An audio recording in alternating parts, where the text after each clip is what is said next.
네, 기도하겠습니다.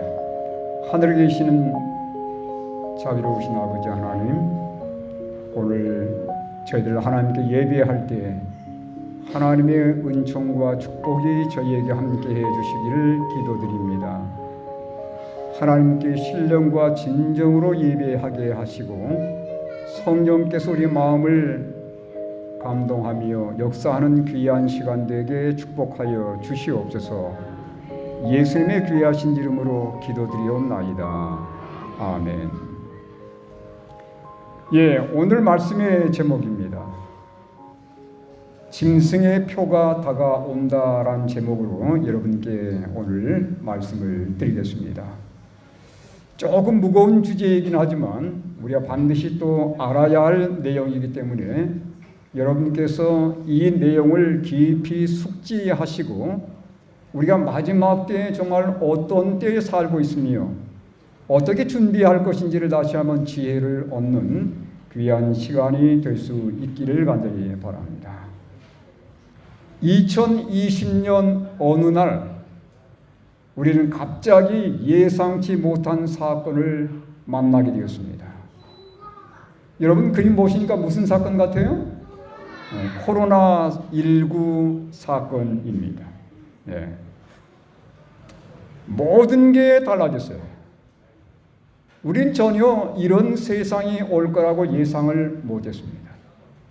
그런데 여기 보시면 2019년 11월 중국에서 우한 지역에서 코로나가 발생하게 되었고 2020년에 아주 빠른 속도로 1월달 아시아로 확산이 되었습니다.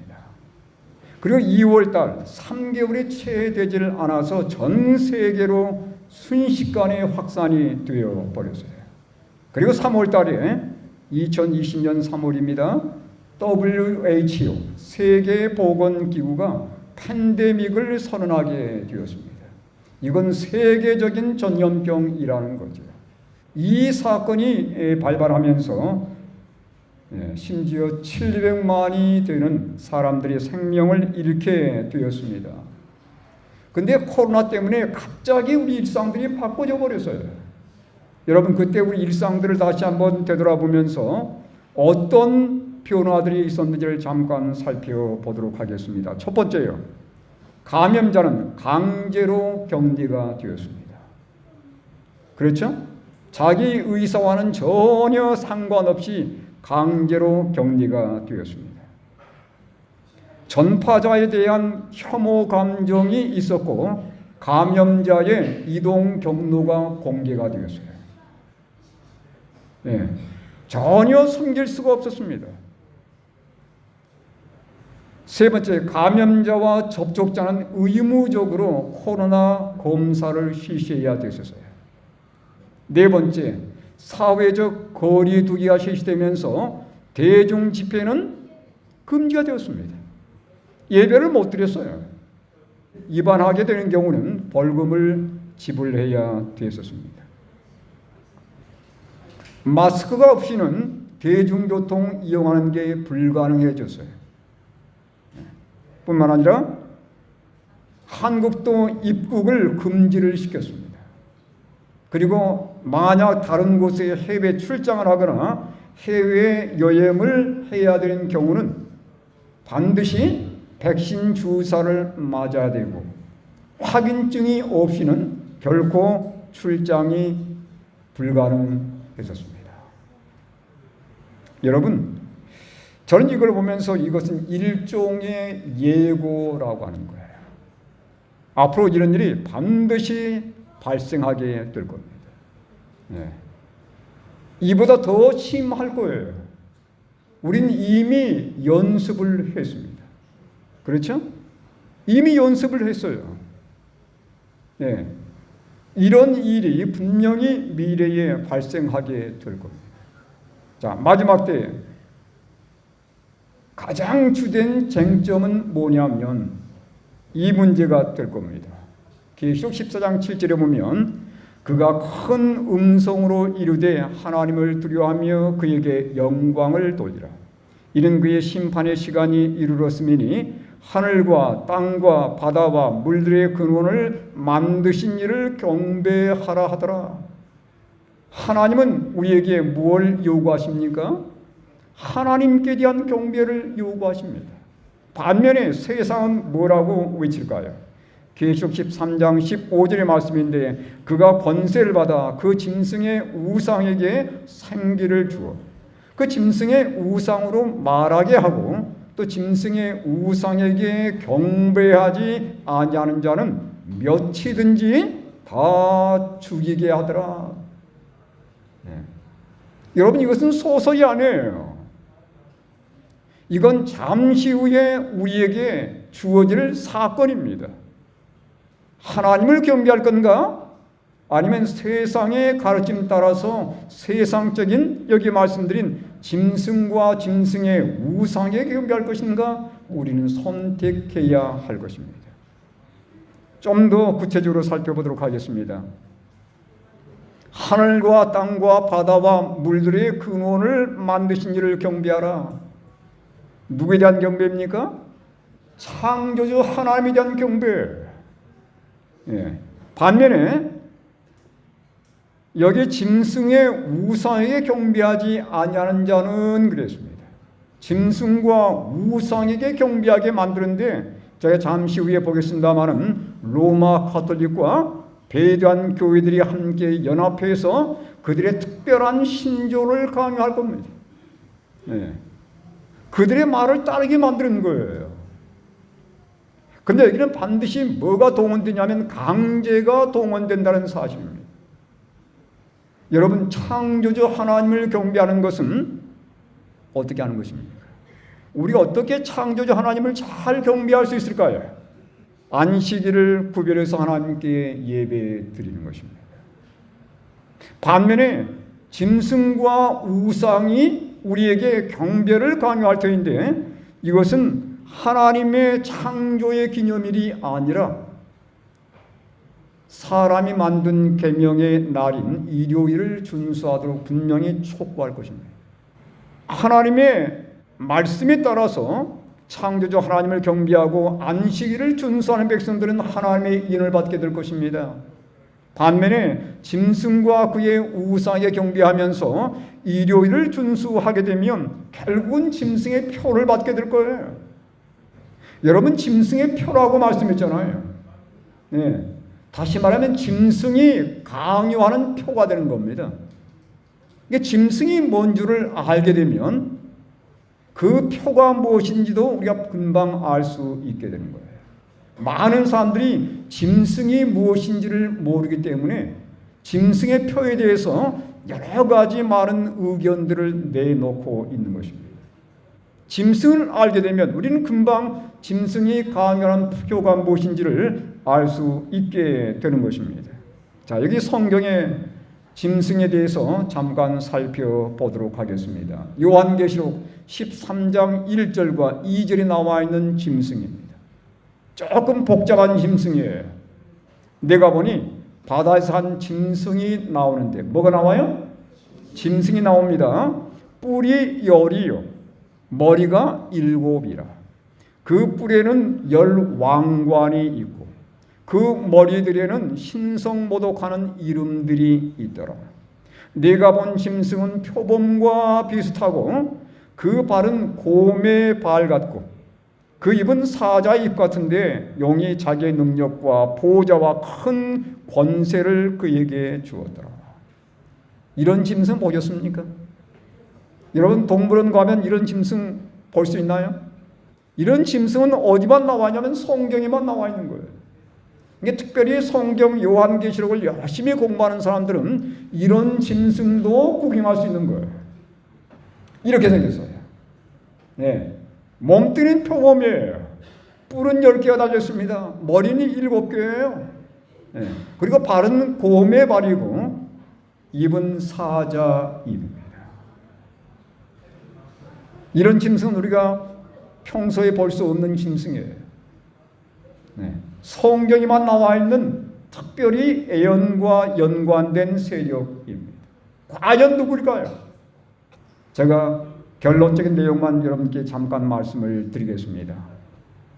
여러분 계시록 13장의 첫째 짐승과 다니엘 7장과 8장의 작은 뿔은 동일한 세력이에요. 자, 그 내용을 잠깐 여러분 이 도표를 통해서 확인해 보도록 하겠습니다.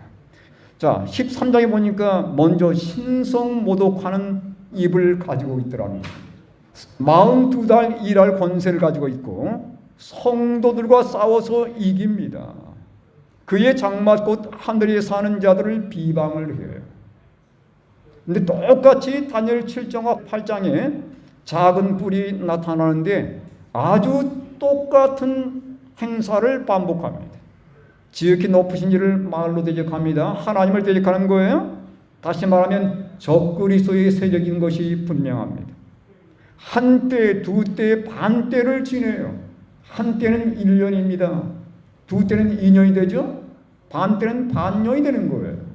다시 말하면 3년 반인데 3년 반을 달수로 따지면 42달이 되는 겁니다. 성도들과 싸워 이긴다고 계시록 13장에 말씀했던 것처럼 다니엘 7장과 8장의 작은 뿔도 성도를 괴롭게 하는 겁니다. 하나님의 말씀대로 사는 성도들을 비판하는 거예요.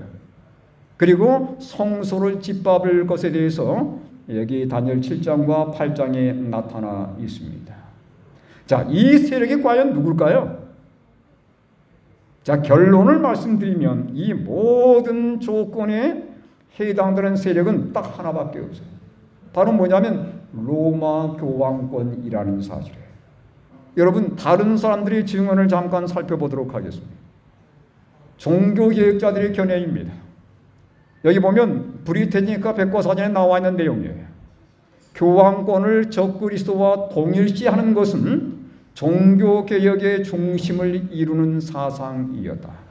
이러한 견해는 루터와 다른 종교개혁자들에게 교황권을 대항할 수 있게 하였던 원동력이 되었다. 예. 제가 오늘 로마 교황권을 비방하기 위한 것이 아닙니다.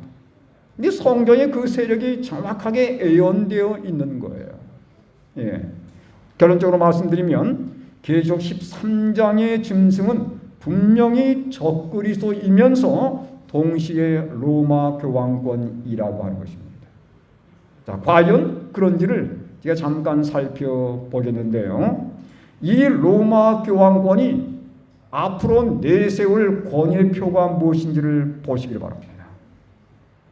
이 가톨릭 기록이라는 이 가톨릭 교회에서 발행하는 신문이라고 보시면 되겠습니다.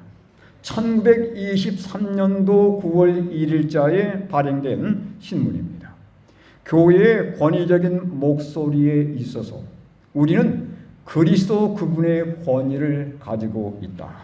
교회는 성경보다 위에 있으며 안식일의 준수를 이렇게 변경한 것이 그 사실을 증거해 준다. 이건 무슨 말이에요? 로마 가톨릭 교회는 어떠한 권위가 있다는 것입니까? 하나님의 계명을 마음대로 바꿀 수 있는 그러한 권위가 있다는 거예요. 네. 그래서 안식일을 어디로 바꿨다는 거예요? 일요일로 바꿨다는 겁니다. 그러니까 안식일을 토요일에서 일요일로 바꾸어 버린 것은 다시 말하면 로마 천주교회의 권위의 표라고 하는 거예요.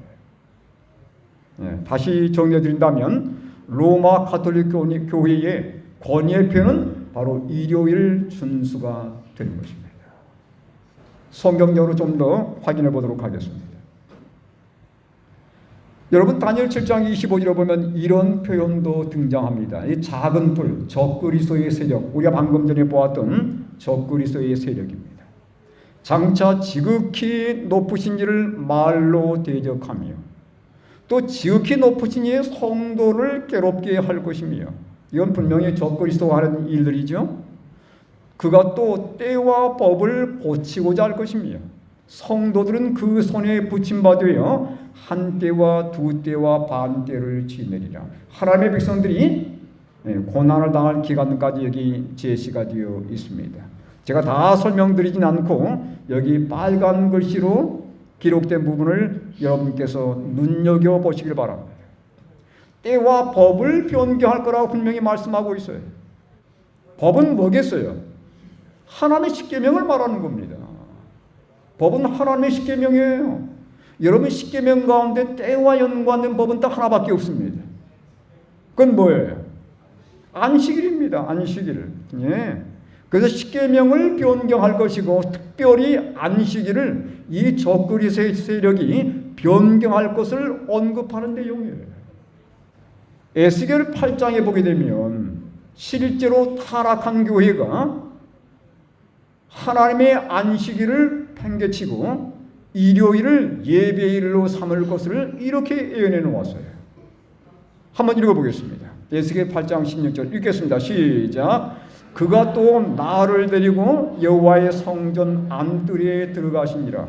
보라, 여호와의 성전문 곧 현관과 제단 사이에서 약 25명이 여호와의 성전을 등지고 낯을 동쪽으로 향하여 동쪽 태양에게 예배하더라.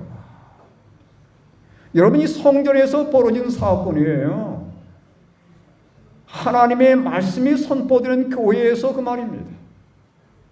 어떤 사람들이었습니까? 25명이었어요. 왜 25명일까요? 왜 25명이냐면 대제사장 1인 플러스 제사장 그룹 24명입니다.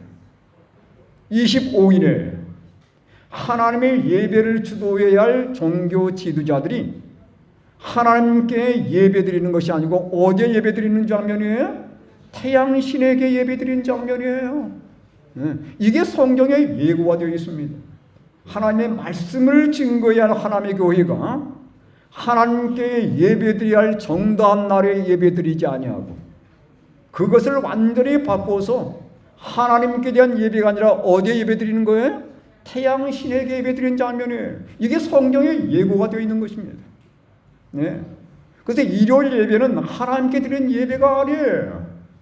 이거 분명히 성경이 말하기를 헛된 예배라고 우리에게 분명히 말씀해 주고 있습니다. 자, 여러분, 역사적으로 과연 이 일요일 예배가 어떻게 들어오게 되는지를 잠깐 살펴보도록 하겠습니다. 일요일 강제 법령은 언제 시작됐는가 하면 여기 321년 3월 7일에 시작이 되었어요. 누구에 의해서 시작되었습니까? 그 유명한 콘스탄틴 황제에 의해서 시작이 되었습니다. 여기 기독교 교회사에 보게 되면 이 황제는 일요일을 법령을 발표하면서 하나님께 예배드린 날이라고 말하지 않습니다. 존경할 만한 태양의 날이라고 분명히 표현하고 있어요. 도시에 거주하는 행정관들과 백성들은 쉬도록 하며 모든 작업장은 문을 닫도록 하라. 그러나 시골에서 농사에 종사하는 사람들은 자유롭게 그리고 합법적으로 그들의 일을 계속할 수 있다. 여러분, 오늘날 일반적으로 관공서가 쉬는 날이 언제입니까? 몇 요일 날 쉬어요? 일요일 날 쉬잖아요. 그 일요일 날 쉬게 된 유래가 이때부터 시작되는 거예요. 네. 우리가 왜 일요일 날 빨간 표시를 해서 그 날을 휴일로 삼는가? 이때부터 시작된 겁니다. 성경에 이 날을 쉬라고 말씀한 것은 없습니다. 성경은 일요일 날 쉬는 날이고 일요일 날 예배드리는 말이 전혀 나와 있지 않습니다. 자, 그런데 이렇게 황제가 일요일 날 쉬도록 발표를 하자. 태양의 날이라고 했어요. 교회가 그 날을 따르기로 결정을 하게 돼요. 자, 이걸 좀 보도록 하겠습니다. 364년 라오디게아 총회의 결의입니다. 이때부터 이제 공식적인 일요일 예배가 시작이 된 거예요. 규정 29번이에요. 그리스도인들은 유대화하거나 토요일에 게을러서는 안 되고 이 날에 일해야 한다. 그러나 그들은 주의 날 일요일을 특별히 존중히 여기고 그리스도인이 되었으니 가능한 이 날에 일하지 말 것이다. 만일 그들이 유대화한 사실이 판명되면 그리스도로부터 끊어질 것이다. 교회가 이걸 발표하는 거예요. 지금까지는 안식일 토요일에 예배를 드려 왔었습니다. 근데 모든 세상 사람들이 황제 명령 따라서 일요일 날 쉬게 되자 그러면 가급적이면 우리도 일요일 날 함께 예배를 드리자. 근데 일요일 날 예배 드릴 구실이 없잖아요. 보니까 예수님이 언제 부활했어요? 일요일 날 부활했거든요. 그래서 일요일 예수님의 부활을 기념하는 의미에서 이 날을 예배로 삼자고 아예 공인한 때가 364년이라는 거예요. 이 교회가 어느 교회입니까? 이 교회가 어느 교회예요? 이렇게 결정을 내린 교회가 바로 로마 가톨릭 교회입니다. 그래서 그들은 이렇게 주장을 해요. 어느 날이 안식인가? 답, 토요일이 안식이다. 왜 우리는 토요일 대신 일요일을 준수하는가? 답, 가톨릭 교회가 토요일에서 일요일로 그 존엄성을 변경했기 때문에 우리는 토요일 대신 일요일을 준수한다. 누가 바꿨어요? 예수님이 바꿨습니까? 아니에요. 분명히 성경에 예언된 대로 때와 법을 변개할 것이라고 얘기했고, 그 다음에 25일이 태양에게 경배할 거라고 예고했던 것처럼 로마 가톨릭 교회가 이 날을 완전히 하나님께 예배드린 날에서 사람의 계명에 따라서 일요일 예배로 바꿨는데, 그날은 태양신에게 예배드린 날이에요. 하나님께 예배드린 날이 아닙니다. 로마 천주교회는 그들이 그렇게 했다고 분명히 주장하고 있어요. 그러니까 이 로마 천주교회의 권위표는 어디에 있는 겁니까? 일요일에 달려있는 것이에요. 장차 짐승의 표가 강요될 것인데, 로마 천주교와 타락한 교회들이 함께 연합해서 강제적으로 일요일 준수를 강요하게 될 것입니다. 그런 일이 다가올 것인가? 예, 여러분, 다가오게 될 것이라고 분명히 우리에게 예고하고 있습니다. 자, 가까운 장래에 강요될 일요일 휴업령입니다. 계속 13장 16절과 17절의 말씀 읽겠습니다. 시작. 그가 모든 자, 곧 작은 자나 큰 자나 부자나 가난한 자나 자유인이나 종들에게 그 오른손이나 이마에 표를 받게 하고, 누구든지 이 표를 가진 자 외에는 매매를 못하게 하니, 이 표는 곧 짐승의 이름이나 그 이름의 수라. 이 표가 무슨 표예요? 짐승의 표예요. 그 짐승의 표가 뭐예요? 로마 가톨릭 교회가 그들의 권위로 내세우는 일요일 준수입니다. 이게 나중에 법령으로 아예 강제적으로 발동이 되는 거예요. 2015년에 5월 24일입니다. 프란치스코 교황이 회칙을 발표했어요. 회칙의 제목이 뭐냐면 라우다토 시입니다. 뜻은 무슨 뜻이냐면 찬미 받으소서라는 뜻이에요. 여기에 이런 글이 기록되어 있습니다. 기후 변화와 불평등에 관한 회칙이라고 분명히 기록되어 있어요. 다시 말하면 기후 변화를 해소하고 불평등을 해결하기 위한 방법이 뭐냐 이거예요. 여러분, 지금 세상은 난리가 아닙니다. 예, 세계 곳곳에 엄청난 사건들이 지금 벌어지고 있어요. 이건 뭐냐면 기후변화가 불러온 각종 재난들입니다. 여러분, 세계 곳곳에 안전지대가 없는 거예요. 예. 그래서 이 기후변화가 불러온 각종 재난들을 우리 어떻게 방지할 거냐 이거예요. 이게 첫 번째 안건입니다. 두 번째는 세계 곳곳에 쉼없이 일하는 노동자들이 있다는 거예요. 예. 그들에게 쉼을 제공하기 위해서 어떤 해결책을 제시하는 겁니까? 이게 바로 뭐냐면 라우다토 시가 말하고 있는 해결책이에요. 일요일을 정해서 그날을 모든 소비 감소와 환경 보호를 위한 날로 삼자는 거예요. 마트 문을 다 닫는 거예요. 공장 문을 다 닫는 겁니다. 탄소를 배출을 줄이자는 거예요. 네. 근데 그날이 일요일입니다. 두 번째는요, 특별히 노동자들에게 권리를 제공하고 사회적인 정의를 위해서 일요일을 그들에게 휴식의 날로 제공하자는 거예요. 특별히 이 라우다토 시는 이러한 문제들을 해소하기 위해서 일요일을 해결책으로 제시해 놓았어요. 여러분, 세계 각국의 반응들은 어떻습니까? 세상 여러 나라들이 이 로마 교황의 가르침을 그대로 받아들이면서 지금 그것을 따라가고 있는 중. 그렇게 될 것이 예언되어 있어요. 대쟁투 592쪽의 말씀입니다. 교회와 국가의 지도자들입니다. 국가의 지도자들은 모든 계층의 사람들로 하여금 일요일을 존숭하게 하고자, 무슨 요일이요? 일요일을 존숭하게 하고자 매수하고 설득하고 강요하기 위하여 연합할 것이다. 네, 여러 가지 방법들로 활용하는 겁니다. 매수하고 설득하고 강요하면서 일요일을 지키도록 하자는 거예요. 그리고 심지어 자유의 나라 미국에서까지도 그 통치자와 입법자들은 일반 사람들의 환심을 사기 위해서 일요일 준수를 강요하는 법령에 대한 민중의 요구에 굴복할 것이다. 미국이 앞서서 일요일 준수를 강요하는 법령에 서명할 거란 그 내용입니다. 여러분, 이게 가능할 것처럼 보입니까? 네, 지금 이런 것들이 분위기가 지금 이렇게 무르익어 가고 있어요. 자, 좀 더 보겠습니다. 일요일 법적 휴무를 실시하는 나라들이 있습니다. 자, 이런 나라들이에요.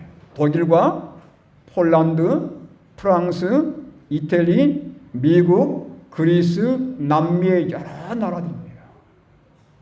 이런 나라들은 아예 이 법을 가지고 있어요. 네, 어떤 나라는 아주 강제로 실시하는 나라들이 있습니다. 독일과 폴란드는 강제. 이날 가게문 못 열어요. 프랑스, 이태리, 미국, 이런 나라들이 다 이런 법을 갖고 있습니다. 네. 아직은 강제적으로 실시하고 있지 않지만 이제는 머지않아 이미 갖고 있는 이 법안들이 강제적으로 발동될 때가 올 거란 얘기입니다. 대한민국은 어때요? 여러분, 최근입니다. 7월 1일에 난 신문 기사입니다. 모든 근로자 휴식권 보장, 일요일 강제 휴무법 추진이에요. 여러분, 대한민국도 이제는 따라가는 겁니다. 네, 그게 바로 뭐라고요? 일요일 강제 휴무법이에요. 일요일 날은 모든 마트의 문을 닫는 겁니다. 노동자들의 권익 보호를 위해서. 그 다음에 탄소 배출을 줄이기 위해서. 그날은 차량들도 가급적이면 통제하고 공장의 문은 다 닫는 거예요. 네.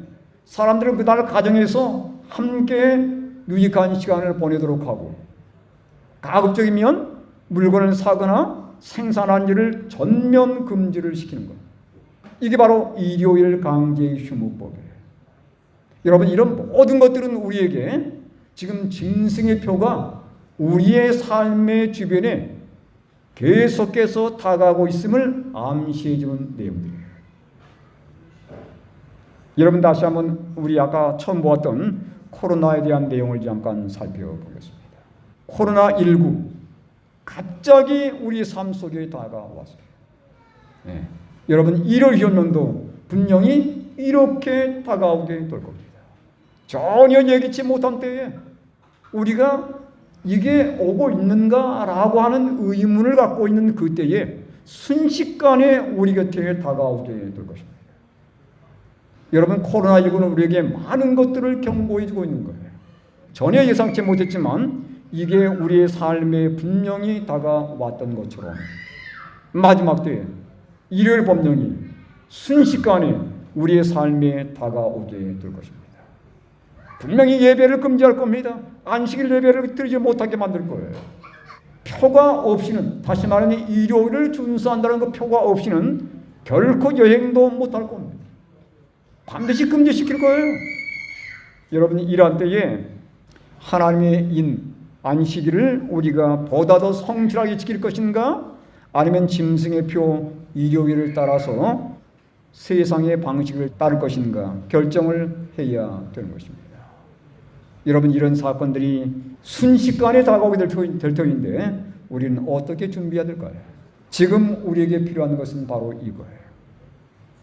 우리는 철저히 하나님의 안식일을 기억하면서 안식일을 보다 더 소중하게 여길 뿐만 아니라 하나님의 참된 마지막 백성들로서 우리 안에 진정한 영적 부흥이 있어야 된다는 사실입니다.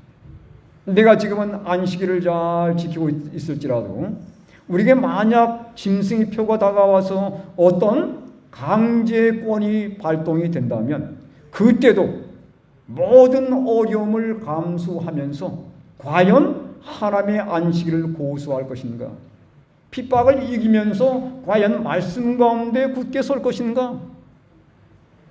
지금 준비되지 않으면 우리는 그때 가서 분명히 타협하게 될 것입니다.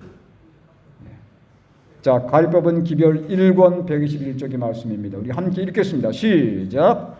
우리들 가운데 있어야 할 참된 경건의 부흥은 우리의 모든 필요 중에서도 가장 심각하고 가장 긴급한 것이다.